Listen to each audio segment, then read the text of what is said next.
Hello, and welcome to Staff Picks, the podcast by movie nerds for movie nerds. As always, I'm Mario Lanza, and I am your guide here in our journey through the underloved, underrated, and just unknown movies out there that just need a little more love. My movie today, this is going to be a fun one, because this is a movie that's not especially obscure, it's not especially unknown. In fact, this was one of those movies that was all over the place, and just everyone loved it. It was nominated for Best Pictures, nominated for Oscars, and won all these awards. And it was like the talk of the town for a couple of years, and then it just kind of plummeted. It's not really part of the cultural zeitgeist anymore. And it's one of these movies I want to bring back into the zeitgeist, and I'm really hoping I'm pronouncing that word right, because that's not a word I use very often.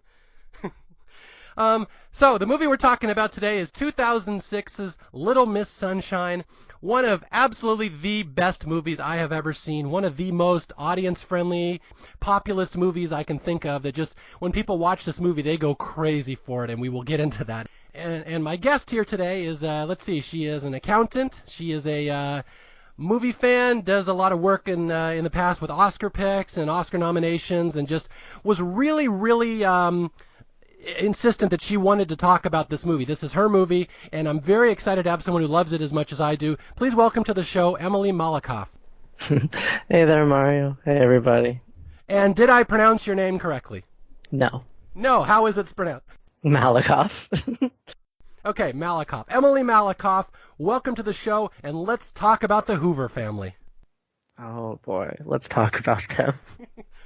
Okay, before we dive into this movie, again, I'm assuming this is one that a lot of my listeners know. This is a movie, an episode that a lot of people have said they've been looking forward to. Give us a little backstory. Who are you? What's your story? What's the resonance with Little Miss Sunshine? Why were you so insistent that you had to be the co-host on this episode? Man, this was one of the first, independent movies that I saw when I was younger. And when I do the Oscar picks every year, this was the first year that I really got passionate about it. I didn't go oh, this is the most probable winner, this is the one that's gonna get it, this is the Oscar bait. I was like, this is the best movie of the year. I watched it, I loved it, this is just purely the best movie of the year, and I picked it for all 4 awards it was nominated for, and then it actually won 2 of them, and that just stunned me. And this movie has always stuck with me in a way that very few movies can, just because of the nuclear family aspect of it, I think. Yeah, there's just so many things to talk about when it comes to this movie, and again, I'm preaching to the choir, to you and anybody who's listening that already loves this movie, but this is one of those movies I can watch over and over. I try to watch it at least once every year or so, or 2 years, and it always works, and it's just so fantastic. And I'm just going to talk about the elephant in the room right away, that this movie has one of the greatest endings in a movie ever.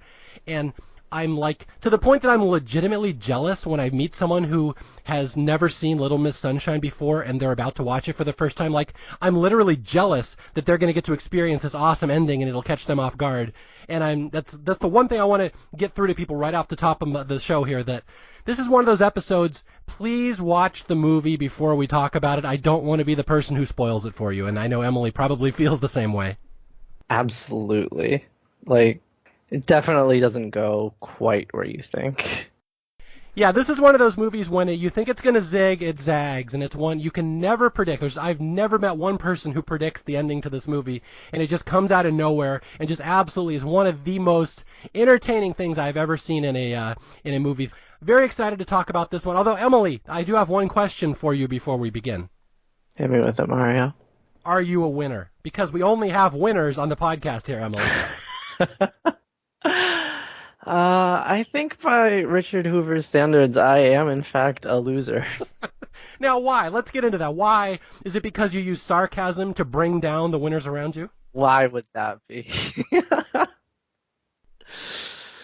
There might be a little hint of that going on. Well, to be fair, by Richard Hoover's standards, we are all losers, so I think I am in the same boat as you.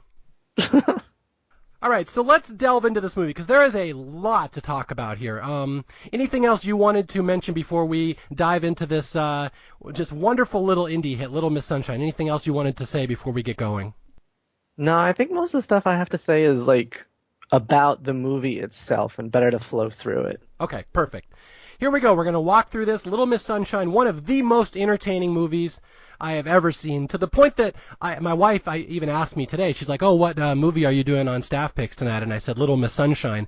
And she's like, I can't believe you watched that without me. I love that movie.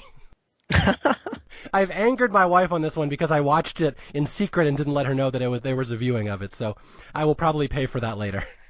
Oh, no. Okay, so again, this movie, Little Miss Sunshine, came out in 2006. It was a surprise hit. It's an indie film. It was nominated for Best Picture, I think Best Screenplay, a bunch of other awards. It didn't win Best Picture, but it was like the movie that everyone was talking about that year. It was like, wow, did you see the Little Miss Sunshine? It kind of came out of nowhere. It made everybody happy. And it specifically is the launching pad for a couple of great acting performances here. I'm curious, Emily, out of all the actors in this movie, who do you think gave the best job? Because this is a topic I've brought up with other people before. Oh, who's the big star in Little Miss Sunshine? Who gives the best performance? And it's funny because people tend to give different answers to that. Yeah, I feel like there's arguments to be made for almost everybody in the main cast just off of that. I think the only person you can't really make that argument for is Toni Collette, and that's just because she doesn't have as much to work with. Like, I honestly still would say Abigail Breslin just because she has a lot of responsibility for, like, a 8-year-old or a 10-year-old. I don't remember exactly how old she was when this was shot. But she carries a lot of emotions in scenes in ways that, like, child actors aren't really supposed to. And that's why she got, like, a nomination. I think she's the youngest one to be nominated for Best Supporting Actress at the Oscars. If not the youngest, she's definitely one of the youngest for sure. I believe she's the youngest because I was disappointed she didn't win because then she would have been the youngest winner. Yeah, okay, for people who don't know it, yeah, there's lots of standout performances in this movie. Greg Kinnear does a great job as the dad. Like you said, Toni Collette, it's one of those things, she's such a good actress, you don't even realize she's doing such a good job. Like, again, she's not the big standout one because she's not the flashiest one in the cast, but she does a fantastic job again and she's Australian and she's doing this American accent. You don't even realize that's not her native accent. And then you got Steve Carell in here doing his first dramatic role, I believe. And you got Alan Arkin. Was it Alan or Adam? Alan. Yeah, Alan Arkin, who won, I think, Best Supporting Actor for this movie. Yep. Yeah, you got Paul Dano, who is just one of these amazing young actors and doing a great job here. And then, of course, as you mentioned, Abigail Breslin, the young girl in this movie. And we will be talking, I can guarantee about 75% of this podcast will be about Abigail Breslin, about how awesome she is. Yeah, that's fair. Yeah, okay, so the story of this movie, it's really just a family road trip movie, and it's like the road trip from hell. It's kind of like National Lampoon's Vacation. It's kind of like, I'm trying to think of other movies it would be like, where it's just the family stuck on the road trip from hell together. And let's start at the start of the movie here. Do you want to introduce us to all the characters in the movie here? Well, I want to say something about the start of the movie here, too, real quick. Okay. They have... There's little scenes of all of the characters. You see Olive watching her beauty pageant stuff so she can train to react when she wins. Mm-hmm. You see Paul Dano. I should probably start using character names, huh? Yeah. You see Dwayne working out so that he can do a good job, go to flight school. You see Grandpa starting to just snort heroin in the bathroom. And you see Richard giving a presentation that appears to be done at like a high school with 6 people in the audience or something. And then Cheryl on her way to the hospital. And Frank is the last one who pops up on screen having attempted suicide. And it's kind of a dark place for a movie to start. But what's really interesting to me about this opening sequence here is that of the characters on screen, you don't hear anybody but Richard and Cheryl speak for like 8.5 minutes or something. They're the only ones who get to say anything until Frank finally talks. Okay, just a quick overview here for people who might not know this movie. I know Emily was throwing out some character names, but yeah, it's basically the dysfunctional family from hell. They're just the Hoover family from Albuquerque, New Mexico. The dad is a self-help guru. He runs a 9-step program. The mom is just this harried housewife running around trying to keep all the family together. They have a grandpa that lives with them who snorts heroin for some reason and was recently kicked out of a nursing home. they have a adolescent son who's trying out for the Air Force, and they have a daughter, and she is going to be the star of this movie, Olive, and all she wants to do is be in a beauty pageant. And like Emily said, at the start of the movie, the very first shot is Olive watching TV, watching like a Miss America pageant, and she's just watching them and copying them. She's like literally doing the motion she's going to do when she wins the beauty pageant, and you can just see it in her eyes, the way the shot is framed. You just see it in her glasses, the TV reflecting off it, that this is like a big deal. This is all she wants to do, is be this future beauty queen, and this will be the crux of the movie. The whole family will be going on a road trip for Olive's little appearance in the Little Miss Sunshine beauty pageant. And I think I will be very diplomatic here and say that if you've never seen this before, Olive is perhaps not the stereotypical beauty queen. She's kind of shaped like a bowling pin, I would say. She one of the things of this movie is that Abigail Breslin, in most of the shots of this movie, or at least definitely the later in the movie when she's wearing her bathing suit, they have a little fat suit on her because she was not heavy enough for what they wanted in the part. Yeah, and that's what we want to get across to people who are just hearing about this movie for the first time. It's this little girl. She's kind of awkward, and she wears these giant glasses. Again, she's shaped like a bowling pin, very bottom heavy because they have her in a fat suit in real life. And she wears these dorky headbands and wristbands. And right from the start, they're talking about how she wants to be a beauty queen, and you can see that's probably not going to happen. But that is the joy of this movie, is watching her trajectory as she goes to her first beauty pageant. Yeah, well, no, technically it's her second one, I think, because what happened before the movie is that she would, during spring break, she went and visited her aunt, and her aunt entered her into like some local beauty pageant to qualify her for a bigger one, and she ended up coming in second place, and that was like the first time she had really been like, wow, this is really great. So like the whole beauty pageant thing is like a recent like 2 months or so. She's like, this is really what I want right now. And her grandpa definitely goes with it.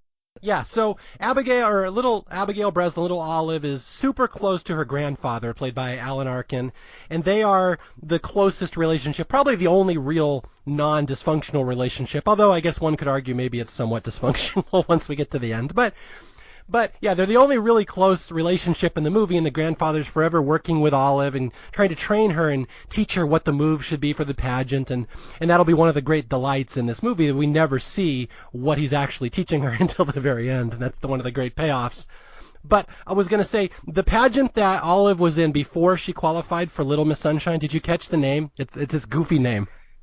Oh gosh, Wow, I remember hearing it, but I cannot get it out of my head. Tell me, Mario.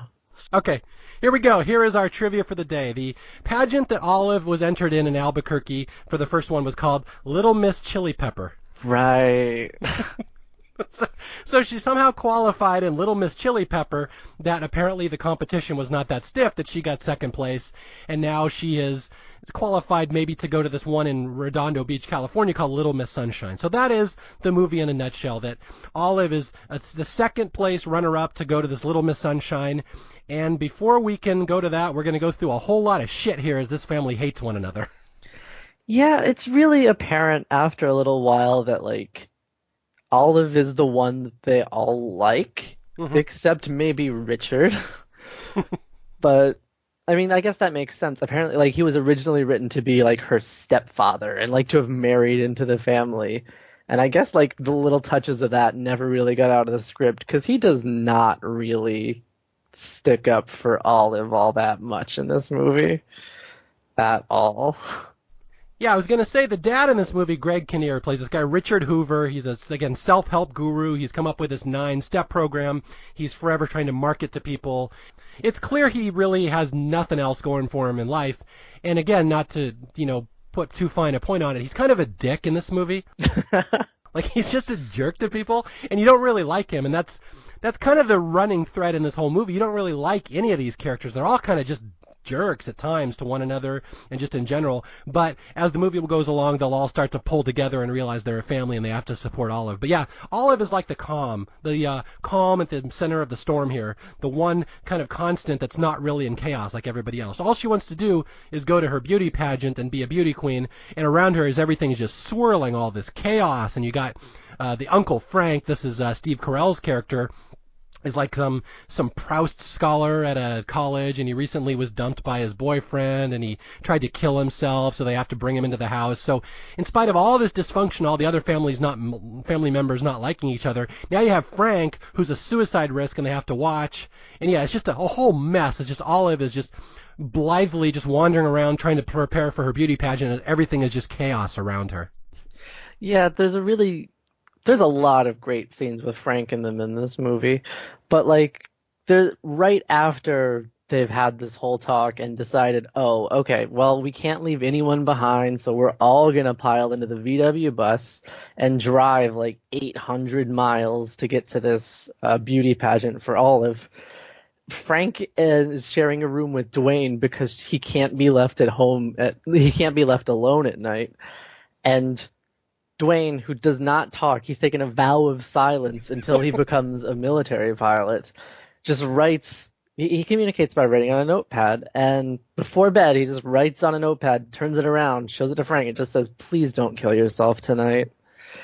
And he doesn't say it, but you can just imagine the just exasperated voice, just don't, come on.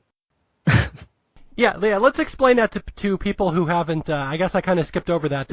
Not only is this family dysfunctional and they just have all these weird quirks and don't get along, but the son is so affected by this world around him that he hates, and he hates all his family members, that he has taken a vow of silence in tribute to Nietzsche, I believe. Friedrich Nietzsche. Yeah, you must suffer in life to get the goals you want. So the son not only does not get along with his family, he's literally taking a 9-month vow of silence until he can get out of here and join the Air Force. So he's tasked with watching his Uncle Frank so Uncle Frank won't kill himself. And it's just a mess. And as the movie starts, like in the first 5 minutes, like Emily said, we meet all the characters, a great little introduction to everybody. And then we go right into this dinner scene where they're eating fried chicken.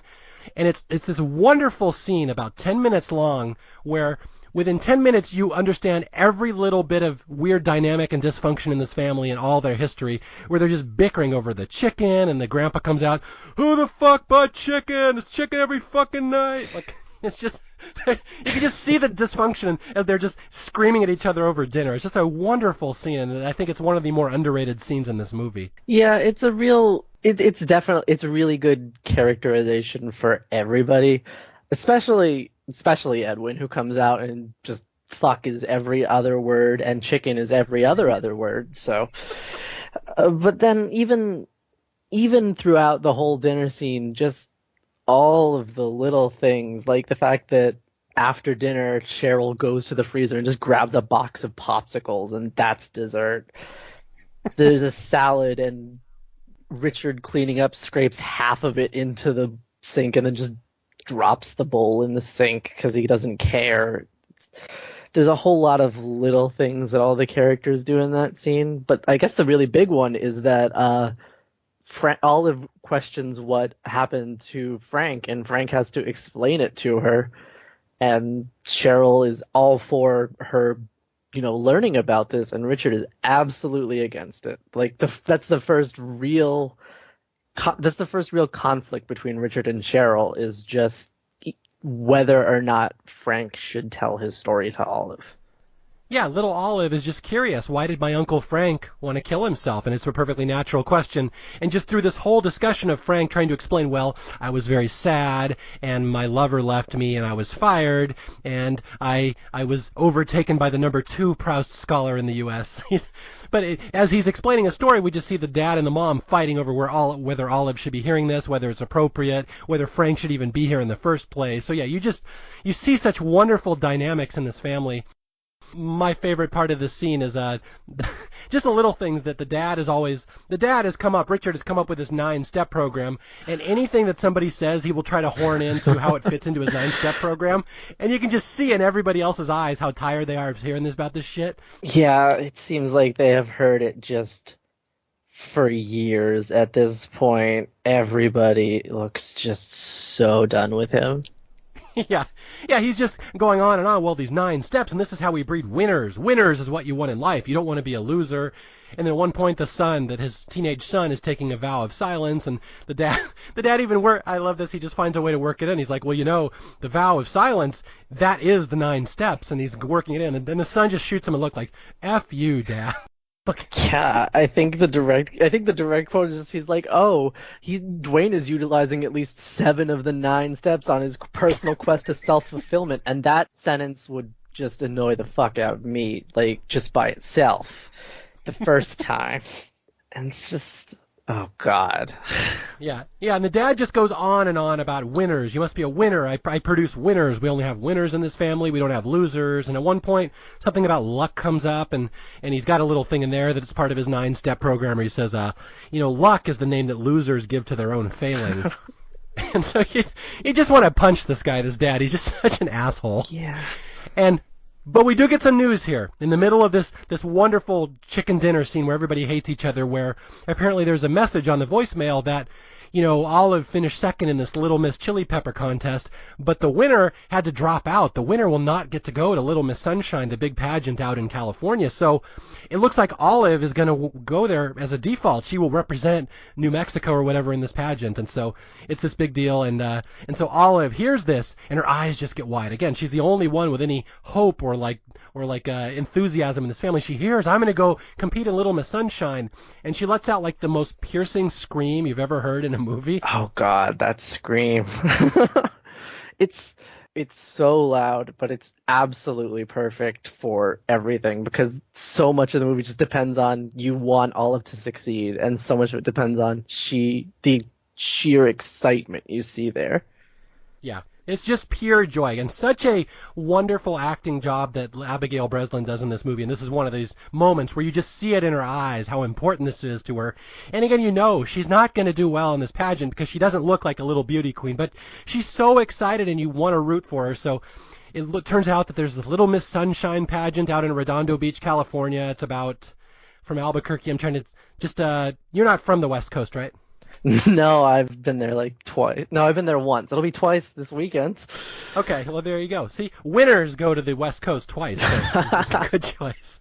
But yeah, so it's from Redondo Beach to Phoenix, it would be about 8 hours, and to Albuquerque, it's probably another 6 to 8 hours. So it's about a 16-hour drive from Albuquerque to Redondo.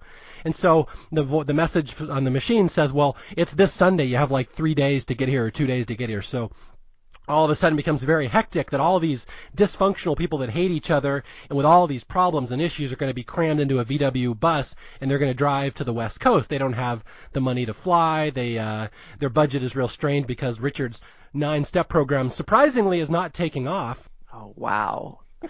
Yeah, so they all have to get in the VW bus, and Uncle Frank, of course, the one who tried to kill himself, he's not allowed to be left at home because he's a suicide risk, so he has to come, so the teenage son has to come, so they're all piled into this old, 1970s microbus, and here we go, we're driving to California, and from here on out, hilarity will ensue. I just want to go back one thing for a second here, Mario. You had the name of the pageant that Olive competed in. Do you remember what her aunt says? Why her aunt says the first place winner had to give up her crown? Yeah, why the first place person was disqualified. It was something like diet pills or something? Yeah, it was diet pills. Yeah. We have a 10-year-old beauty pageant scandal that someone was on diet pills and they had to cancel the invitation. Oh, God. Yes, and again, this will not be the worst thing we see about childhood beauty pageants throughout this movie, so hunker down. We're going to have some fun with this little world. Yeah, absolutely not. Okay, so they're getting ready to leave for the beauty pageant in California, and the dad, of course, Mr. I only raise winners, pulls Olive aside. There's a great little moment here where he has with his daughter where this asshole's like, Olive, we're only going to go if you think you can win. Can you win? Can you win this pageant? And Olive's like, yes. It's like, all right, off we go, and here we go. It's a road trip movie. It's a road trip movie, and then, oh God, I don't even remember the first thing that happens here. I could give you a hint of what the first thing that happens is. It involves the grandpa saying a lot of F words to his grandson. Yeah, there's that scene. And like there's that scene where Edwin's advice to Dwayne is literally could be distilled down to have a lot of sex while you're young.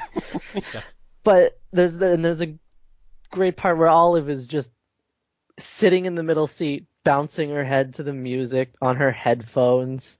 And Grandpa, just to prove that she can't hear, screams, "I'll give you $1 million if you turn around right now." And apparently, they just gave Abigail Breslin a bunch of Kelly Clarkson CDs and told her to play them really loudly, so she actually didn't hear anything that was going on in that scene. Yeah. I mean, anybody who knows this movie knows what scene we're talking about. People who haven't, it's the grandfather, Alan Arkin, again, the guy that won the Best Supporting Actor for this movie, just cursing in the back seat, just F word this, F word that, telling his grandson, F as many women as you can, F them all. If I was your age, I'd be getting that young, sweet stuff, F everything. And so, in real life, they didn't want Abigail Breslin to hear this. And if you watch the movie, you can see she's got headphones on. So they literally, yeah, like you said, piped Kelly Clarkson music so she couldn't hear any of this. So I remember reading that somewhere that the first time she knew what the other actors were saying was when she watched the movie because she never actually heard it in person. Yep. Okay, yeah, so Grandpa's just doling out life advice to everybody, just F this, F that, and I've actually read reviews of this movie where people said, well, I rented this movie for my little girl thinking it would be about little girls in beauty pageants. And this is, Oh no. yeah, this is the scene that probably made them turn off the TV. There's a lot of F words going on here. Wow, I cannot imagine that experience. For several reasons, I do not think this movie was probably popular with the childhood beauty pageant crowd. Which is weird considering, a bunch of actual pageant girls show up at the end instead of any extras, but I'm getting ahead of myself here. Yeah. I'm getting way ahead of myself. Okay, so the Hoovers are on their road trip, and Grandpa's just angering everybody, and the grandfather and the dad get in a fight, and then the grandfather starts telling everyone why he uses heroin. That's why he got kicked out of a nursing home. Also, he points out that he effed every woman in the nursing home. So Grandpa's a bit of a character. And the heroin subplot will come in handy later, where he's even saying here, like, you're crazy if you use heroin when you're young, but you're crazy if you don't use it when you're old. It's the greatest thing ever. He's very much in the I need to just get as much pleasure as I can out of this life while I'm still alive mode. Yes, exactly. Live life while you can. That's Grandpa's motto. Pretty much, yeah. Yeah, and keep in mind, again, Grandpa's the one who's teaching Olive all her talent competition stuff for the beauty pageant. And again, this will come in handy later. You kind of forget it as the movie's going on, but Grandpa is the brains behind the pageant performance here. So this will have a very big payoff later in the movie. Yeah, I think after that scene is when they stop for the first time. That's when they go to the diner, right? Yeah, the pancake That's the house. diner scene. Yeah, this is a tough one to watch. I'll let you walk through this one, but this is a tough one to watch, and this is where the movie starts leading you in one direction, and this is why the ending is so powerful, because they're going to start moving you in a direction you think it's going in, but it's going to swerve on you later. So, what happens at the pancake scene here? In the diner, you can see another hint of just they really do not have that much money, because I think Cheryl gives Olive a total of like, don't go over $4 for breakfast or something. Yeah. And then Olive, questions her choices, stammers because she's like an 8-year-old, and then eventually orders waffles a la Modi. She asks what it means, and the waitress is like, "Oh, it's ice cream." And she's like, "Yes, absolutely." And Cheryl's like, "Okay, you're right. I didn't tell you couldn't do that." And Richard just starts needling her. Yeah. It's like, "Oh, well, you see those girls in pageants. Are they fat? No. Well, there's a lot of fat in ice cream, and it's just disgusting, frankly." Yeah. That it's and then her ice cream gets to the table, and Edwin, Frank, and Dwayne all start eating it and raving about how good it is, or in Dwayne's case, just making really satisfied faces next to her. And eventually she's like, "No, wait, don't eat it all." She grabs it, and then Richard starts talking again, and Cheryl shuts him up. Yeah, this is a tough one because, as Emily's explaining, the dad really just guilt tripping his little girl about not eating sweets because she's going to get fat, and he's kind of hinting, you're kind of fat to start with, so you might not want any more ice cream, and you can just kind of see the joy getting sucked out of her eyes because the dad, theoretically probably does this all the time. You can kind of sense he's always kind of on her about her weight because, again, she's not this perfect little stick figure, so it's a tough one to watch when the dad is First, the dad says something about where Olive apologizes to the waitress because she doesn't know what a la mode means, and the dad's like, "Don't apologize, Olive. It's a sign of weakness." Yeah, no. Yeah. So he just starts fat shaming his little girl, and she decides she doesn't want the ice cream after all. And yeah, he gives this really horrible speech. He's like, those beauty pageant girls, are they skinny or are they fat? And if you eat ice cream, you're gonna get fat, and I'm not sure that you want to be like that. So it's a tough scene to watch, and you can just kind of see all the joy getting sucked out of her eyes, and you can see he does this to her all the time. He kind of needles her. And then the ice cream comes, and like Emily said, all the rest of the family starts eating and digging into the ice cream, trying to make Olive feel better about herself. And she eventually eats the ice cream, but you can see it kind of sticks in the back of her head that, maybe I shouldn't be eating this. I need to be perfect like these other girls, and I don't want to be a loser like Dad says. So there's a lot of baggage kind of hanging over Olive, and yeah, that's a tough scene to get through the first time. There's another interesting thing there. Like, well, yeah, Richard is fat shaming her, and it's bad. But when Cheryl tries to reassure her, she doesn't go, "Oh, don't worry, Olive.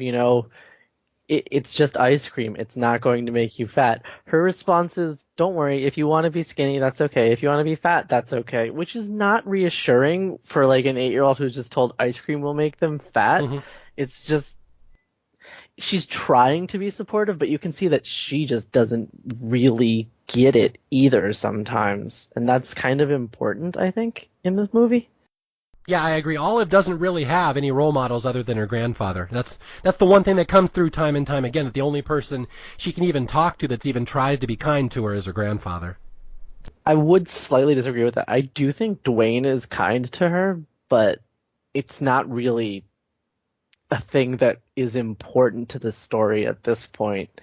There's no real tension between them at any point in the movie, I don't think. No, there isn't, but it's just it's not spelled out in the movie, but he's probably 7, 8 years older than her. Oh, yeah. So it's just one of these things. When the kids are that far apart, they don't really have a relationship. They're like, he's almost like her dad. So in a way, it's like, they probably never really bonded. Like, he's not mean to her, but he doesn't really relate to her on any level. Huh. That's weird. Like I would honestly disagree with that. My younger sister is about 7 years younger than me, so that's just like when I look at, maybe that's just the thing, that when I look at that relationship, I'm like, oh, I can see him supporting her. I can see that they are close in a way that, as close as siblings that far apart in age can be. Okay. Maybe that's just my personal view on the thing. Do you let your sister eat ice cream? I do let my sister eat ice cream. Okay. Did you give her the speech about what it will do if she keeps eating it? No, I did not. It's very important, remember. I'll take it up with her next time we meet. Well, Emily, sarcasm is losers trying to bring winners down to their level, so I think you're being sarcastic with me. Mario, would I do that? Okay, so we had the scene where the big ice cream debate over where Olive whether she should be doing that, and now we have the first big downfall in the trip where the clutch in their VW bus breaks. And it's the dad and the mom are fighting over the clutch one day, and they can't get it to work. And they go to a mechanic, and he says, well, it's broken, you need a new clutch, but, they have to be in California in 2 days, so there's no way that they're going to get the part in time. So he says, well, the neat thing about these old VW buses is you can actually start the car and go from third to fourth, and you don't need the clutch. You only need it from first to second. And that is a true thing. I don't know. You're much younger than me. Young people tend not to drive stick shifts. I know how to drive stick, but I do not drive stick right now. Okay. But that is a thing with these old cars, that if you get the car moving and then you turn it on and pop the clutch, you can actually get it to go. So it is a real thing. And so we get many comic moments in this movie of the Hoovers. In order to start their van, once the clutch goes out, they must run or either park on a hill and let it roll down the hill, or they must push it up to like third gear and everybody jumps in when he starts the ignition. So that's one of the things that people tend to remember about this movie is the van breaking down and everyone has to push it to get it started, and we'll see it a lot in the next hour. Yeah, it's one of the things that you get brought back to because that's one of the first times that's one of the first times the family actually has a goal that they all, like an immediate goal that they all have to work together to accomplish. Even if it's just as simple as that, it's still like one thing that they've actually done together. It's maybe the first thing that you see them all collaborate on all movie. Yeah, it's really the first time they've bonded over anything. Yeah, that's a perfect way to put it. Yeah, just the family is finally, I mean, they just don't get along. They just are in way too close. They're in each other's space and they just do not get along. But oh, okay, there's some little moments here where we have to push the van to get it started and you can kind of see the tension breaking, the ice breaking a little bit. Although it's not going to last very long. We get endless scenes here of the people fighting in the car, especially Frank and the dad, where they just kind of bicker at each other. And then this is where all the sarcasm where there's the great thing here where Frank is just Steve Carell is just trolling Greg Kinnear in the front seat of the car about his 9-step program, and Kinnear catches on. He's like, well, you know, sarcasm is the refuge of losers, and Carell's like, it is? Really? It's just if you've ever seen a good troll at work, that's how trolls work right there, and they just get in a little bickering match, and then there's like an unseen character in this movie, the one guy that always comes up, and I have to laugh about this, Stan Grossman. Oh God, Stan Grossman. Yeah. Throughout the movie, the dad, Richard, is always trying to peddle his 9 steps deal. He's apparently working on a book and a series of videotapes that he's going to sell and market these to people. And his agent is a guy named Stan Grossman. And he's forever calling Stan on the phone or waiting for a call from Stan to see if the book deal is going to happen. And so just throughout the series of scenes here in the middle where you just see the dad frustrated because he can't reach Stan. And it's Stan is one of the best unseen characters in movie history. You don't see him until later. I don't think he counts as unseen then, Mario. Well, that's sarcasm again. You're being a loser again. Yes. I screwed up that sentence, right? Like 80% of the way into it, I'm like, oh, this isn't going to work out. I blew this one. Flat tire. Although, do you know the Stan Grossman connection? Because that's a famous character from another movie that I love. Isn't it Fargo? Fargo, yeah. If people who know the movie Fargo, there's this character Stan Grossman. He's like the right-hand man to Wade Gustafson. Is it Gustafson? It's Wade. The rich guy, his right-hand man is Stan Grossman, and they're always going to Stan Grossman for advice. So I don't know if it was just a coincidence that we have the wise old man being Stan Grossman in this movie too, but it just always made me laugh when I heard it. I'm pretty sure they've said that it's not a coincidence, like that's an intentional thing. But I cannot 100% specify on this one. Okay. But yeah, that's your wonderful connection. And Fargo is one of those movies I always laugh at too, and the Stan Grossman thing is just one of these things where they're always forever, oh, let's go to Stan for advice, go to Stan. And at one point, Stan Grossman agrees with Jerry Lundegaard in the movie, and it's like the greatest moment in Jerry's life because Stan Grossman agreed with him. So that's kind of the tie-in here. So this is the point in the movie where, they're starting to go, they're getting close to California, they're probably in Arizona by this point, and this is where the dad gets the call from Stan Grossman that his book deal is a no-go. It's not going to happen. All this money we've put into it, all this work, it's not going to happen. Nobody cares about your 9-step program, and it crushes the dad's world. So Greg Kinnear absolutely ruined at this point, and now we get another big bickering match with him and the mom. They just started fighting over whether you should have started this 9-step program, whether you shouldn't have, and this is where we get one of the funniest scenes in the movie, the mini mart scene. Yeah, I think the mini mart. He gets the call on the highway. He loses reception. They stop at the mini mart so he can use the payphone. And so while Richard's on the phone with Stan Grossman again, you get Frank, who's gonna go, "Oh, I just want a drink. Do you want anything?" And Edwin's like, "Yeah, get me porn." Yeah, Grandpa sends Steve Carell in to buy porn for him. He says, "Get yourself a treat to a fag rag." And it's like, well, he's trying or something. I don't really know what to say about that one, but... Well, he's being generous. He gave him the money. In his own way, he's being very polite.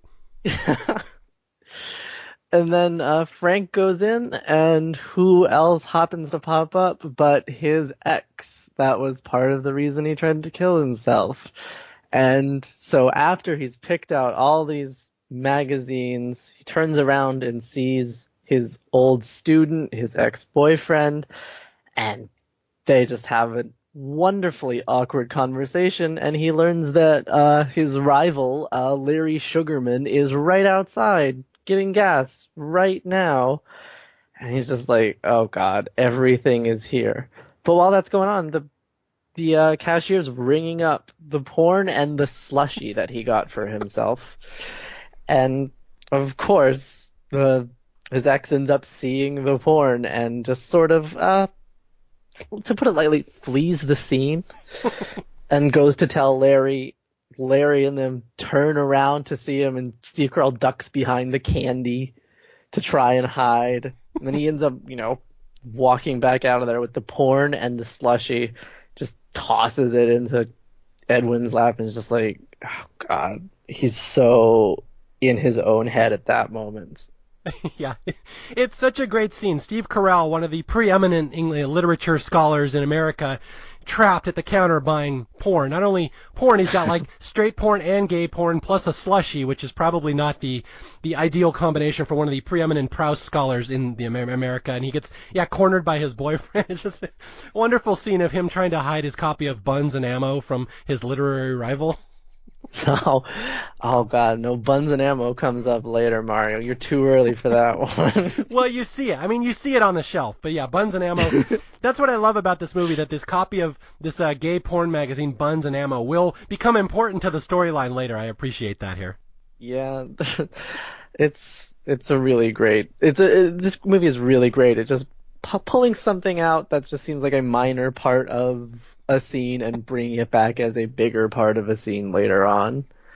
Okay, here's one of my favorite low-key jokes in this movie. And again, this movie, it's theoretically a comedy. It's very funny. But it's very dramatic at times. It goes peaks and valleys between drama and comedy. It's really well done. But there's a great laugh here where we get through the mini mart scene, and the dad and the mom have been fighting and screaming at each other, and tensions are at an all-time high of everybody in the van, and they get in there. And I always love, because to start the car, they have to park on a hill. They can't just start like a normal car. So it's the scene of the mom and the dad sitting in the front seat of the passenger car, and they have to do an angry roll as the car rolls slowly down up to ignition speed. And they're just sitting there in an angry roll and just not talking to each other. Just a funny little visual reference. He clearly just wants to gun it, but he can't. He's just stuck. And they're so involved in they're all wrapped up in their own heads.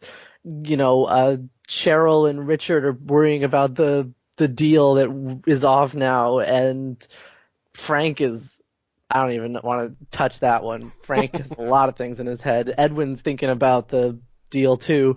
And then about, a little while later, they're on the road, and Dwayne writes something, shows it to Frank. Frank reads it out loud, and it just says, "Where's Olive?" Yes. And it turns out they just left Olive at the mini mart. She went off to practice her routine, and everyone forgot about her. Yeah, and that's basically the story of the movie. Everyone's so wrapped up in their own issues, they completely forget their little girl at the mini mart, and they drive off without her. They have to go back and pick her up. And again, this will come in handy later, because that's literally what happens at the end of this movie, what makes it so awesome, that everybody's been so wrapped up in their issues and their problems and their fights. No one has any clue what Olive's talent competition performance actually is. They've never actually seen it before, which you'd think a parent would know that kind of thing, but that's what makes this movie so awesome, that nobody has any idea what's going on in Olive's world, even though this trip is for Olive, and that's what makes it so fun. Yeah, you can see that, Cheryl clearly works some high-stress job. She's there's a couple of mentions of her bringing, in the cash for the family, and Richard is just trying to get the 9 steps sold still and not getting any money from it. And since they're both preoccupied, they've just been like, oh, Grandpa's got it. He's got Olive. And so they just never really think about her all that much. Cheryl doesn't come home and cook dinner. She just, even in the first scene, she brings home food every night. Usually it's the chicken. Usually it's the fucking chicken, as Grandpa Hoover would say. But Olive's basically been relegated to Grandpa's responsibility. And he gets distracted, and everyone else just is like, oh, where'd she go?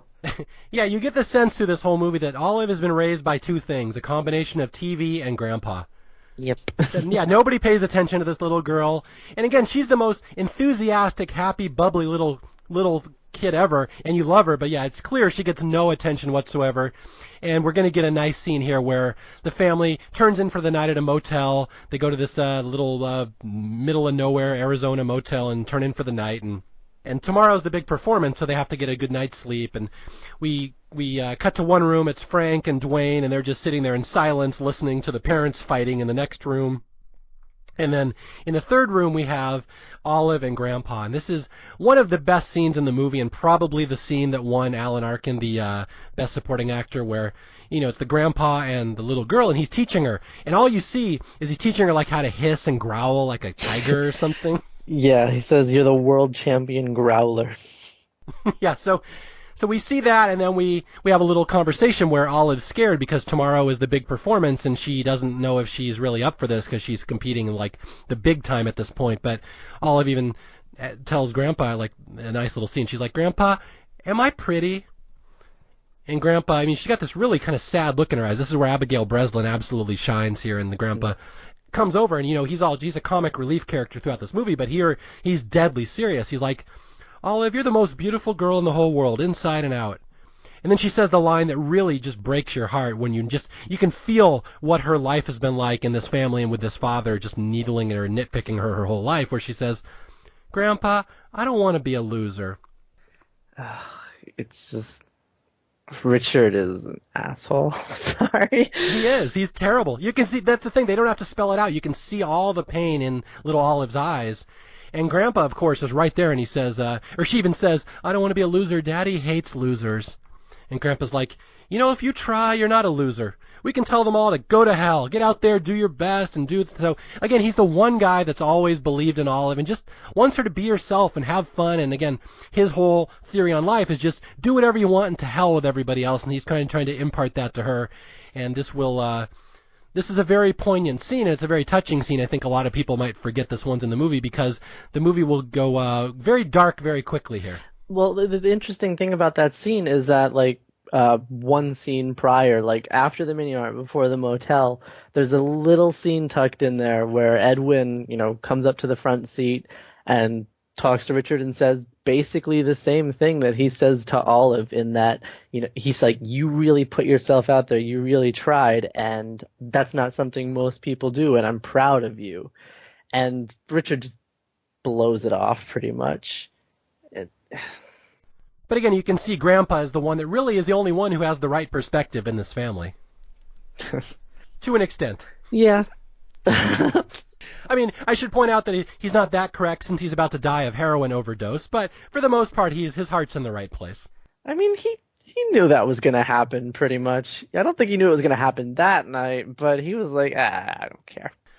Okay, one quick scene here before we get to the last part of this movie where, the family's in a motel and they're just struggling and everyone's in a bad mood, and the dad is just infuriated that Stan Grossman would dare to not pick up his 9-step program and not market it and not want to sell it. So he borrows a moped from like some moped thugs in the parking lot or something. I think they're at a bar. I think there's like a little bar in the side of the motel. Yeah, so he borrows a moped and he steams on down to Scottsdale, which is where Stan Grossman is at the what is the expo here he's at? It's the Dynamic Strategies Expo. They apparently they submitted about like 40 names for this expo, but they were all copyrighted. Like, they came up with the most ridiculous things they could think of, and it's like, nope, copyright. And eventually they finally hit on Dynamic Strategies Expo, which doesn't mean anything, but it doesn't have a copyright, so it worked. So this is like a convention of all the 9-step program and self-help gurus in the country all in one place, which has to be the most intolerable, insufferable collection of people ever. Yeah, that sounds awful. It sounds awful. So the dad runs down there and confronts. We finally see Stan Grossman, as you said. He's not really unseen, and they have a confrontation, and basically Grossman says, "Well, there's nothing wrong with the 9-step program, Richard. It's just you. Nobody's heard of you. You can't be a motivational speaker if nobody knows who the hell you are and you've never accomplished anything." And he basically says the one thing that just infuriates Richard, where Stan says, "You're not going to win on this one." Oh, Dad. Oh, that pisses him off because Richard is a winner. He wins at everything. Yeah, Richard's first response is, "Hey, okay, what's the next step?" And he's like, Stan Grossman's like, "There's no next step. You lost. It's done." Yeah. And Richard's response is to like stomp off like a child and go, "You're out of it." I don't know if you've watched the most recent seasons of Arrested Development, but it's very, very reminiscent of season 4. Michael going, "You're out of the movie," and tearing up the paperwork over and over again.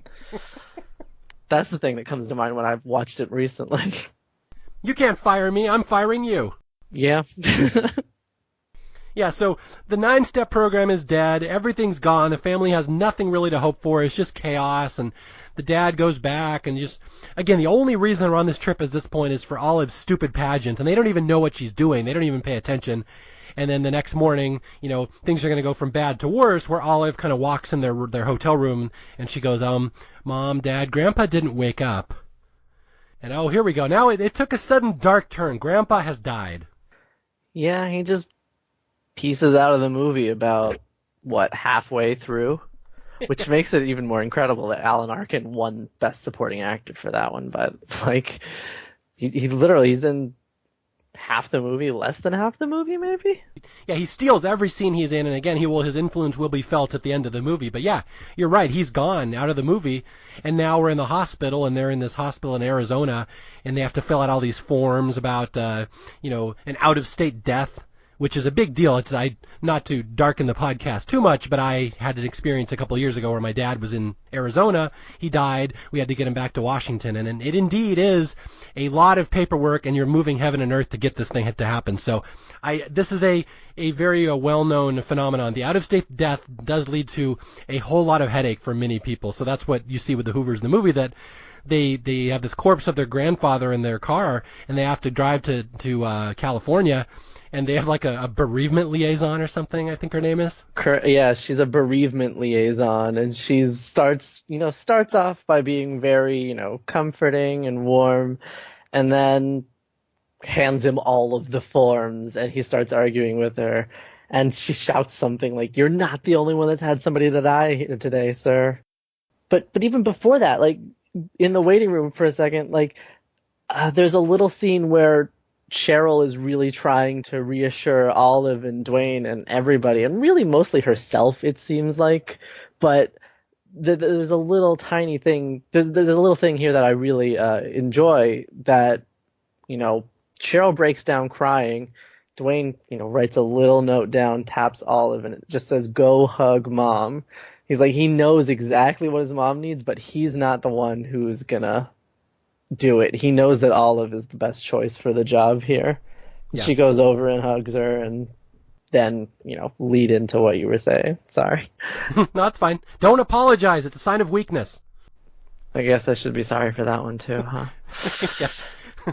So their beloved grandfather has died in an out-of-state hospital, and the bereavement liaison will not let them take the body, and she won't let them leave the body. Basically, they have to take care of it right now. So in befitting what it would be known as a very dark comedy, they take the body and they flee the hospital. They basically pack up Grandpa and they shove him in the back. They throw him out a window.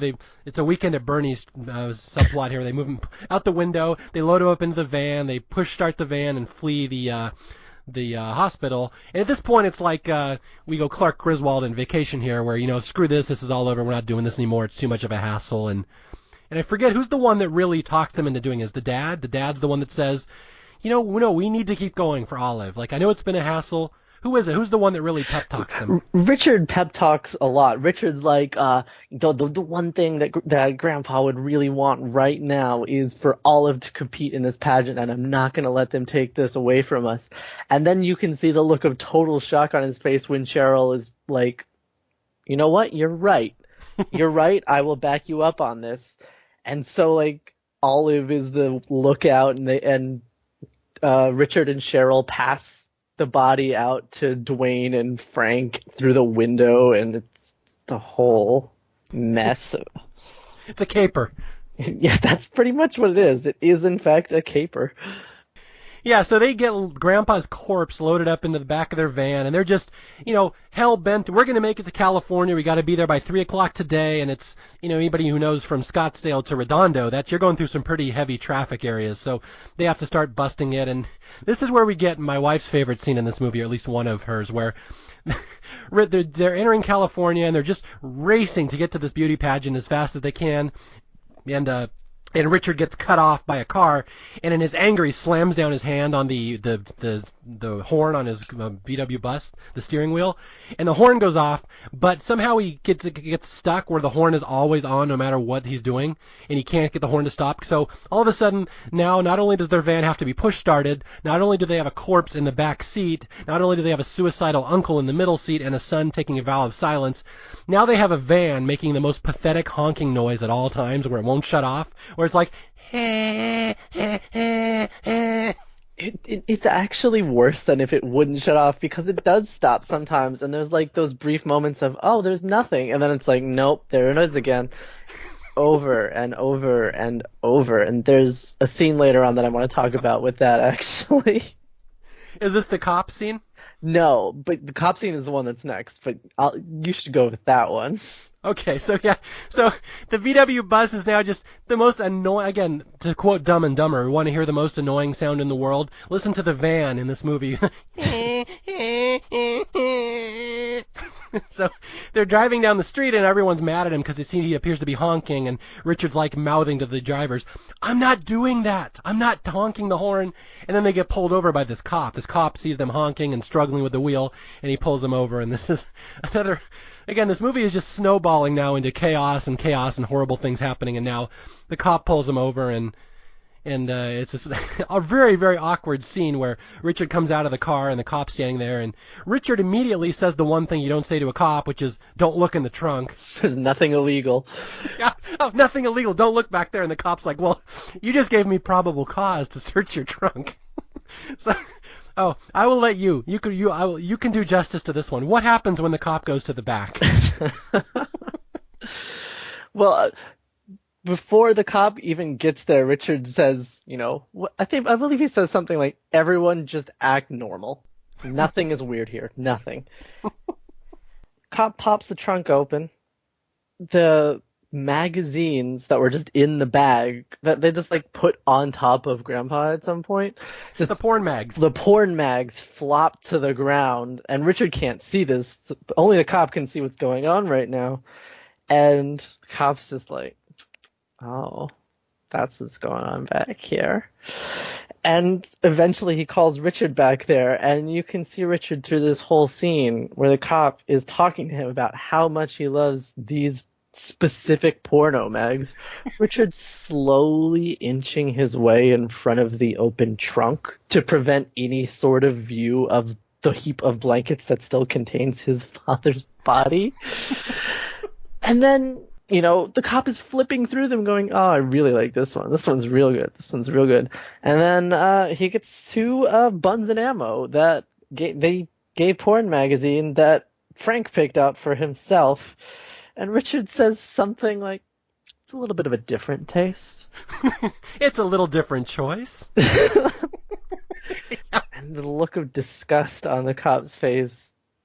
And then I think Richard just goes off of it and makes this face like he's hitting on the cop. Yes. And the cop is like, okay, you can go. Bye. I'm out of here. Yeah. It's such a great scene and so awkward. And just the cop, literally the cop is thumbing through these porn magazines that were bought earlier in the movie by Grandpa, and the cop is getting off to them. You can hear him purring, oh yeah, oh, that's the sweetness right there. So, again, the cop never notices the corpse that's right under the porn magazines because he's been spooked off by Buns and Ammo and Richard hitting on him. And so the family somehow avoids disaster, that they've escaped, they didn't get pulled over, they didn't get caught with a dead body in the car, and they flee down the highway. And is this the horn scene you're talking about here? We're at the eye test. No, I don't think we're at the eye test scene. And that is what I'm talking about, yeah. Okay, I'll race through this one because I want to get to the ending here. So they're almost to Redondo Beach. They're probably going very similar to where I live. I live out in the Inland Empire in California, right on I-10. So they're driving right by my house here in the Inland Empire, and at some point, Olive is doing a little eye test with her brother. Just something she probably had in a magazine, and she's all of a sudden she discovers that her brother, who wants to be a fighter pilot, is colorblind. She picks up the eye tests in the hospital. Oh, okay. She picks up the eye test in the hospital. She's actually asking if anyone wants to do an eye test back in the hospital. Okay, I didn't catch that. That's good to know. Mm-hmm. Yeah, so all of a sudden we learn, as we're half an hour, 45 minutes from the pageant, that the son, who has wanted nothing to do in his life but join the Air Force and be a fighter pilot, is colorblind. And we learn right then that if you're colorblind, you're not allowed to be a pilot. And this is one of the more jarring scenes in the movie, where the son, who has taken a vow of silence for 9 months to be a fighter pilot, just basically erupts in the back seat, starts pounding his fist and screaming. And yeah, he doesn't scream anything. He doesn't scream in the van. He just pounds the walls and kicks the walls.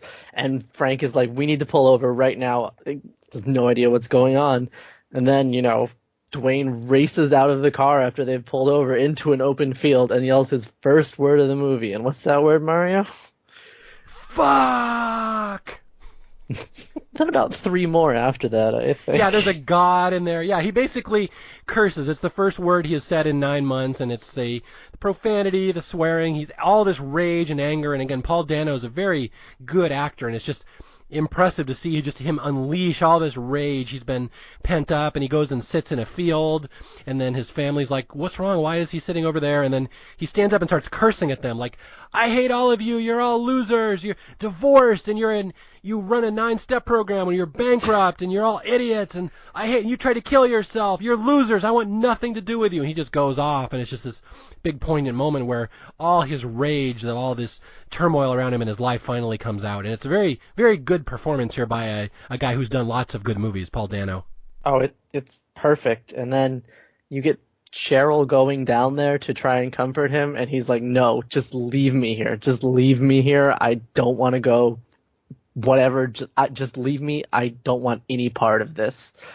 And then, in a really surprising moment, Richard actually realizes the solution here, which is to just ask Olive to go and talk to him. And Olive goes down there and just gives Dwayne a hug. And Dwayne is just like, okay, I'm coming. It helps her back up the hill. Yeah. And he comes up and apologizes. I was upset. I didn't mean what I said. And it was like his one moment, and from here on out, everyone's kind of in this together now. It's just, all right, all we have left is let's go to this pageant. Let's have Olive have her little moment, and then we'll kind of put the pieces together when we get home. And it's kind of it's a sad moment, but it doesn't last too long because we're about to get to the pageant, which I would say, here we go, one of the greatest scenes in movie history coming up here. There's that one, but before, like there's a whole lot of great scenes at the pageant, including just getting off of the highway and trying to get there, where Richard swerves through a parking lot, goes over a chain, goes on a walkway next to the water, does another 180 turn, and then parks over 6 spaces, and the back door of the VW bus just falls off, and they're rushed to get out. Yeah, they come screaming into town, into Redondo Beach. They've been told they have to be here at 3 o'clock for the pageant, and they get lost on the expressway. They can't figure out where to go. And I will point out, as a Southern California native, that the freeway goes nowhere near Redondo Beach. So I had to look it up for my California brethren that this scene was actually filmed in Ventura, not Redondo. So yeah, Redondo, it's way off in the middle of nowhere. You can't get to it from the freeway. You got to take surface streets. But yeah, so they get there and they rush, and Steve Carell jumps out of the van and he comes running into the pageant to try to register Olive, and he's got this great run. I love Steve Carell's run. Yeah, it's a great run. It's like he doesn't just have one stick up his butt, he's got 4 sticks up his butt. He's so ramrod straight when he's running. It's the weirdest thing. And he scrunches himself up to get through the sliding doors just a little bit sooner. Yeah. So Steve Carell runs inside and he goes up to the registration desk, and it turns out that they were supposed to be here at 3, and it's like 3:04, and the snooty lady at the desk is like, well, I'm sorry, but if I let you register, that's not fair to the other pageant contestants. And they're like, we drove all the way from Albuquerque. You have no idea what's happened to us. And she's like, well, that doesn't mean you didn't have to get here by 3:00. And so she's just really snotty. And again, these pageant people are just all assholes in this movie. And finally, they find this assistant. What is the assistant's name? I forget. Kirby. Kirby, yeah. So Kirby is sympathetic. He's like, well, all I have to do is put her in the computer. It's not that hard. And so the snooty lady at the desk is like, well, fine. Well, go ahead. I have to go to a hair fitting. And so Olive gets registered for Little Miss Sunshine, and it's like, yay, we're all excited. And this is where we get the slap in the face of reality here, where Olive starts looking around and realizes this might be a little more than I'm used to, when she sees all these beautiful girls, and they all have like perfect makeup and hair, and they have like a whole team of beauticians around each kid, and like, I'm just some girl from Albuquerque who got lucky and won. This might not be what I was expecting. Yeah. All of these pageant girls, every single one of them, and all of this equipment isn't like in the budget or anything. It's just what actual pageant.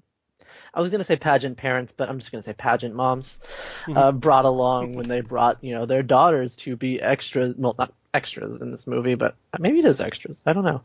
Their daughters are stars. Thank you very much.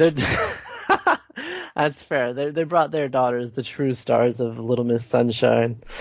And they just brought all of their equipment and did their usual pageant prep for them. And so it's really gross just to think that this is all just real stuff. Yeah, I have never been a part of the pageant culture. My daughter would have nothing to do with this. She hates crap like this. But yeah, anybody who's never been a part of the pageant scene, which I'm hoping is most of my listeners. I'd be shocked if I had a lot of pageant parents listening. But yeah, it's the weirdest, creepiest little thing where the girls are just like sexualized and dressed up. You have like little 8-year-olds in full-on makeup and bikinis and stuff and doing sexy little poses. And yeah, it's just a weird, creepy vibe, and that's the thing that the Hoovers get as they're finally thrust into this world of professional beauty pageants that, we don't really fit in here. They're looking around and like, these people have been doing this their entire lives. They probably travel around the world doing these things, and we're just some schmucks that drove in from New Mexico. So yeah, it's a very interesting fish out of water sequence here. I think it's really well punctuated with like the introduction of one of like the few really nice characters in the movie, which is just Miss California. Yes. Because Olive goes and gets an autograph from Miss California, and Miss California is like, Miss California says, "Oh, what do you do for your talent?" And Olive's like, "I dance." And she's so proud of herself. And Miss California's just like, "Oh, dancing's too hard for me." And that's the moment where you're just like, this is a really nice woman. Like, she's clearly just like, oh, she's just being really kind to this little girl. And then Olive asks her if she likes ice cream, and Miss California gives a really detailed answer, and Olive is just ecstatic because she can eat ice cream and still be a beauty queen. Yeah, it's a nice moment, and you can just kind of see in Miss California's eyes that she sees this little girl, and she sees back when she was this age going through all these pageants and the hell that this stuff wreaks on these poor little girls, all the confidence issues and stuff. So it's a really nice scene, and we will get a nice moment from Miss California later during the talent performance as well. Yeah, it's the one bit of validation that Olive has had that maybe this is going to work out, that I can actually eat ice cream and I can maybe be a beauty pageant queen. So yeah, it's a nice scene. And this is where, again, I just have to keep repeating this. We have not seen what Olive's act is at the pageant. At any point, no one has even asked. No one has any idea what she's going to do. And this is where we get the little hint where one of the Kirby comes over and asks her for her music for her talent performance, and he gives her, or Olive gives him the CD, and he looks at it. He's like, "Really? This is your music?" And she's like, "Oh, my grandpa picked it out." This is like, okay. Okay, so So there's a quick subplot here where the dad rushes the grandpa's body over to a local funeral home, and they get that taken care of. And then Frank and Dwayne go out at the pier and just talk about life, and they have a nice little bonding moment. And we'll get back to that in a second. But here we go. The pageant's going to start. And again, right from the start, it's clear Olive has no business being here. She's not like perfect and pretty like these other girls. She just looks like a normal little happy kid. And it's evident right from the start. All these pageant moms are there. All their daughters are like hypersexualized, made up, huge hair, just full-on bronze tanning, just the weirdest thing. And again, Olive has no business. And you think you know where this movie is going to go, that it's going to go one of two ways, that either Olive is humiliated and learns that she was a loser and did not belong here, or she's going to pull off this amazing performance and win the competition. Those are the two places this movie could go, but it does not go either of those two places, and that's the best thing about it. You're talking about how, all the little girls being sexualized is super creepy, and it is absolutely super creepy. But the creepiest thing about this scene, about any of these pageant scenes, is none of the little girls. It is that host. Oh, yeah. It is that host at one point leaning down singing America, America in, like, the little girl's ears and, like, looking at each of them, and it's very uncomfortable. And then he gets to Olive at the end of the line, and she pretty much gives you the audience surrogate face there, where she just is like trying to smile but is clearly creeped out, and her eyes just keep flickering between him and the audience like, someone save me, help. Yeah, Olive way over her head at this point. The creepy, leering MC just sees all these girls made up, and then we go through the talent competition. They are like professional dancers, professional singers, and and all along you can kind of see the parents thinking, Olive might not do too well against some of these kids, and it's going to get this build up, and now we're going to get to the end of the movie here, where I will argue one of the greatest endings to a movie I've ever seen, and we're going to start with the pier scene with Frank and Dwayne. Yeah, where they talk about. Yeah, run us through that and how that leads up to the ending here. Yeah, I'll give you the next scene. I think you can do more justice to it. Yes. But on the pier, Dwayne and Frank are talking, and Dwayne's just lost his job. He lost his dream of going to flight school and everything. And Frank has, even more recently than anything else, seen like a newspaper ad for Larry Sugarman, the #1 Proust scholar in America. And they have this long talk about how like Dwayne says that he wishes he could just skip high school. And Frank talks about how Proust said a lot of things about how suffering is really the thing that shapes you as a person, and happiness is only there because of suffering, and you can't skip high school because those are your prime suffering years. Yeah, and Dwayne comes to a realization here where he just sees, I've been told you have to suffer in life, you have to do all this, you must go through the painful years to become who you are, and he kind of learns a little lesson there. And this is where Dwayne kind of comes to a realization where he's like, fuck this beauty pageant. This is the stupidest thing ever. Like, life is a beauty pageant. Why do we have to go through this and just be judged by other people? Why can't we just be who we are?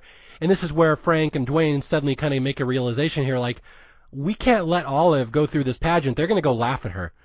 They're so worried. Yeah, it's one thing for us to be judged in life and to have to suffer, but she's a 10-year-old kid. Her dreams have never been crushed.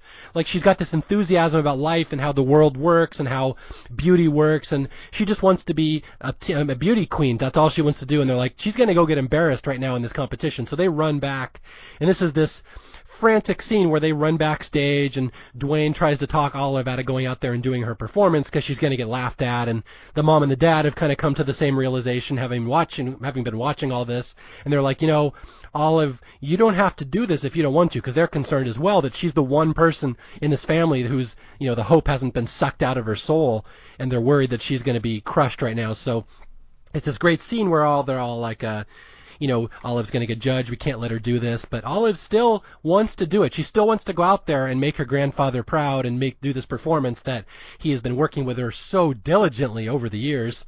And this is where they come to the realization. I think the line is, we just have to let Olive be Olive. Yep, that's exactly what Cheryl says. We just have to let Olive be Olive. And the thing is that this whole argument between Dwayne and Richard and Cheryl about not letting her go out there and get embarrassed is done about 5 feet behind Olive, and nobody's paying attention to Olive, and Olive definitely hears all of it, and ugh, you can see it on her face at the end of the scene that like she heard it and she thinks she's gonna lose. Yeah, you can see Olive knows her family probably doesn't believe in her, but they want her just to go out there and have fun. And again, this is, as I've said before, I am super jealous of people who have never seen this movie before, because this scene right here is about the most unexpected thing I have ever seen in a movie. There's no way to prepare for it because, like you said, you expect one of two things to happen: that she's amazing and she wins the performance and she becomes Little Miss Sunshine, or she gets humiliated and laughed off the stage, and it's this big life lesson. And here we go. Here's the scene that will forever be associated with Little Miss Sunshine, and really the reason I'm doing it on Staff Picks.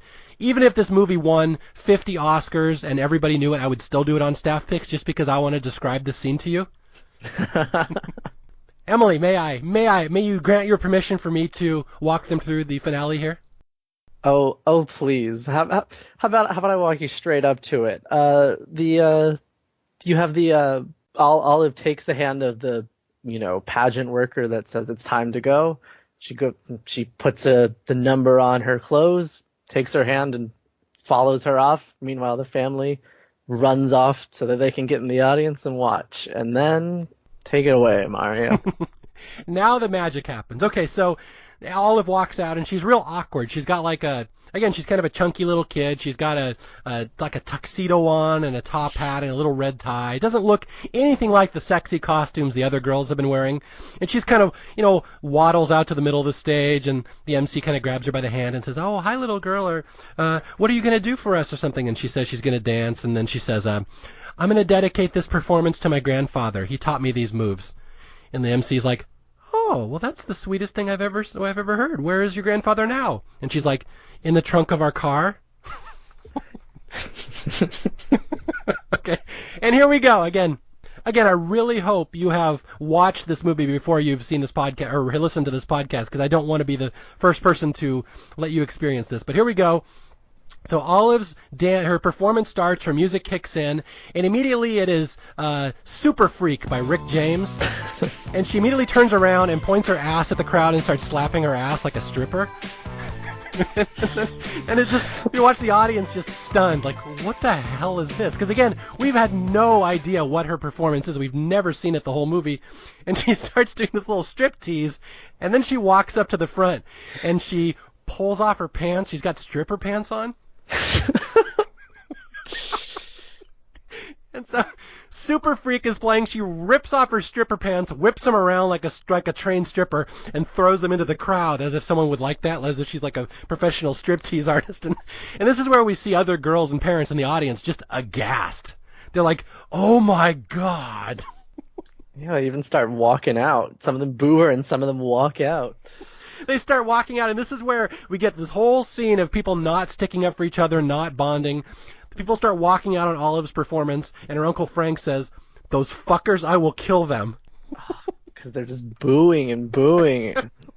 They're booing, and Olive has the biggest smile on her face because this is what she's always wanted to do. And again, she's doing by far the most sexualized performance, but it's not like in the way she does it, because she's just a little kid having fun. These are just moves her grandfather taught her. She has no idea why people are booing her. She's just smiling and grinning.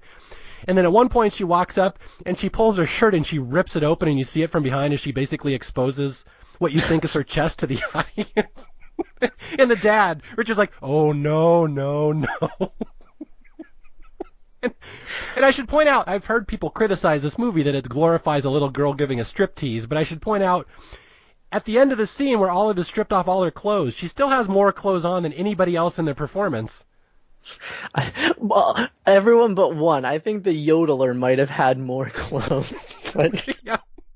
So, yeah, Olive's just doing her bump and grind and strip tease, and she's got the biggest grin on her face because she's having fun, and everyone's horrified because they're like, oh my God, someone would dare introduce this kind of filth into the beauty pageant. Meanwhile, that's the joke, that this whole thing is just shit to start with.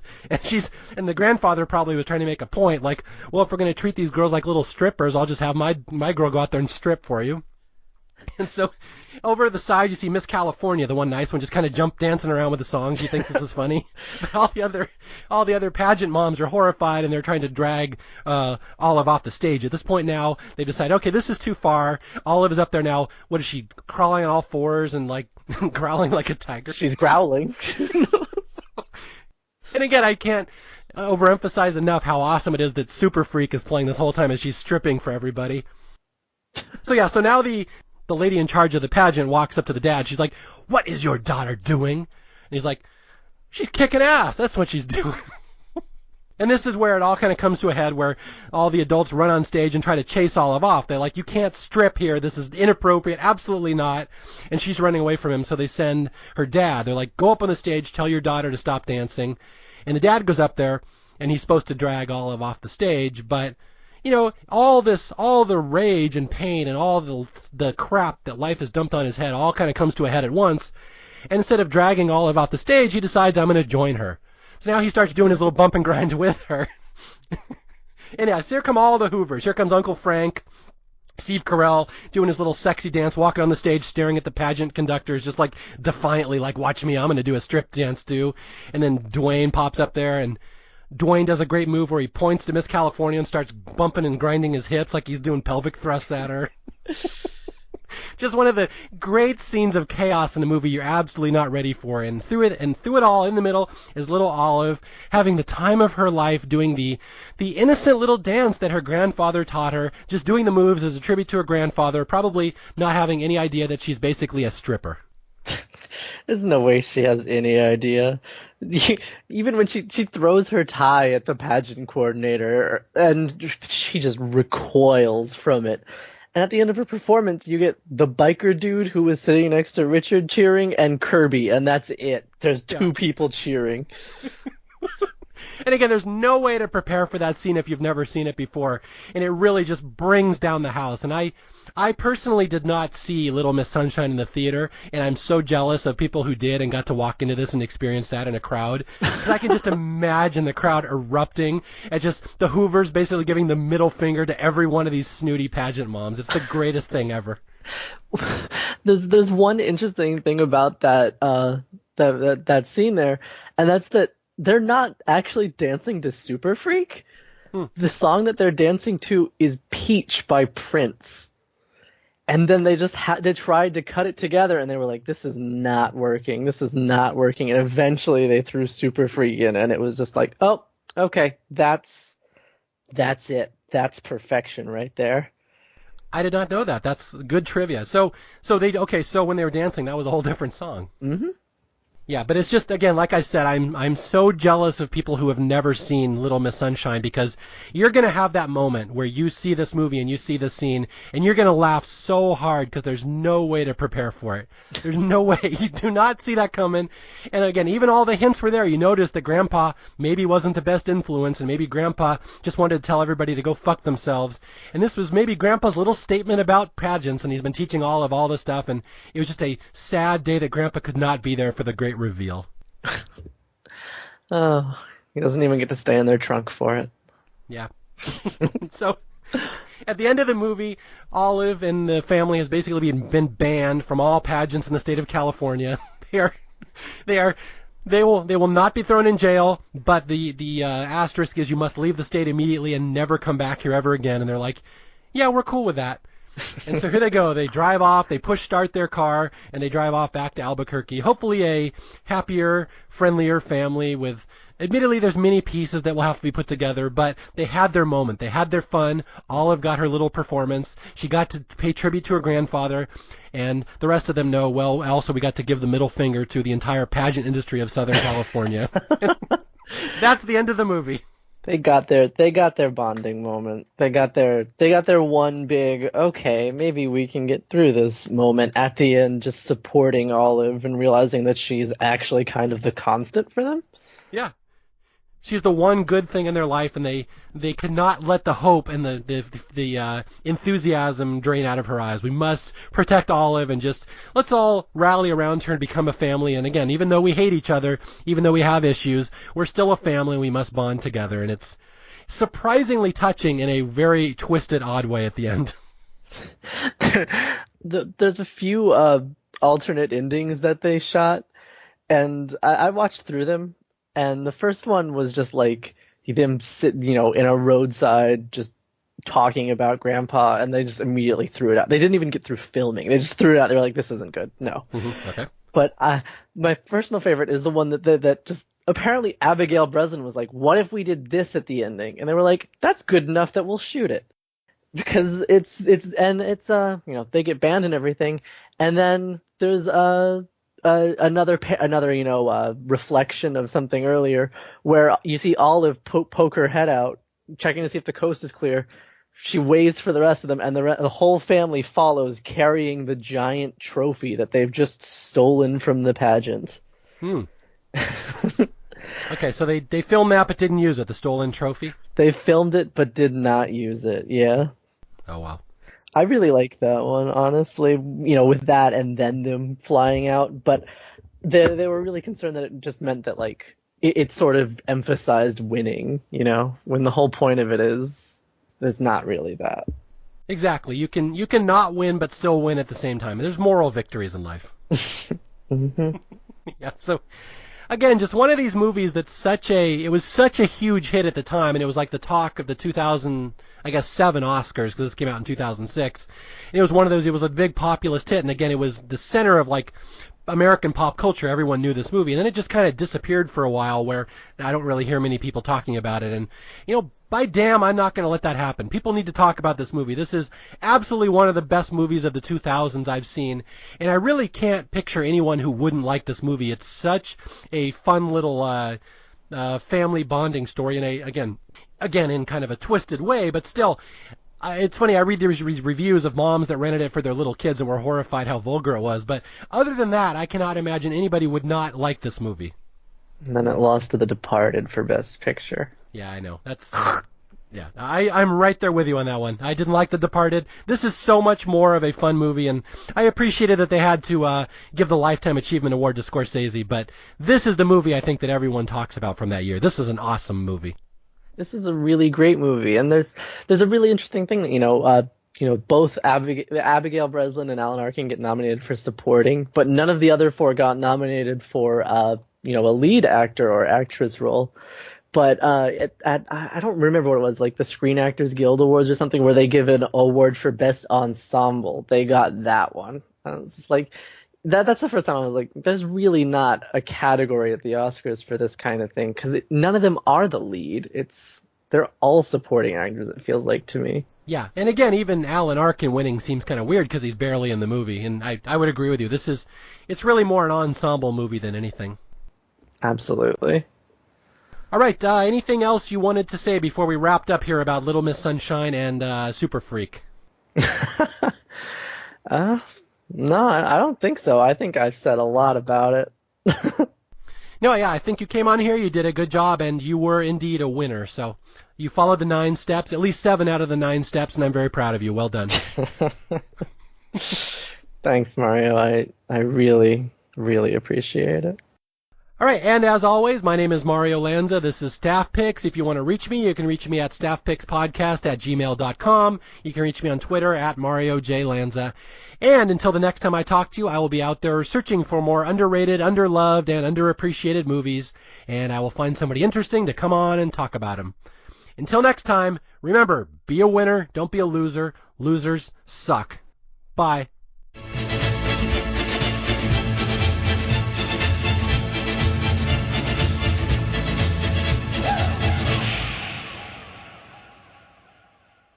What's that, chicken? Every night it's the fucking chicken. Holy God almighty. Is it possible just once we could get something to eat for dinner around here that's not the goddamn fucking chicken? Hey,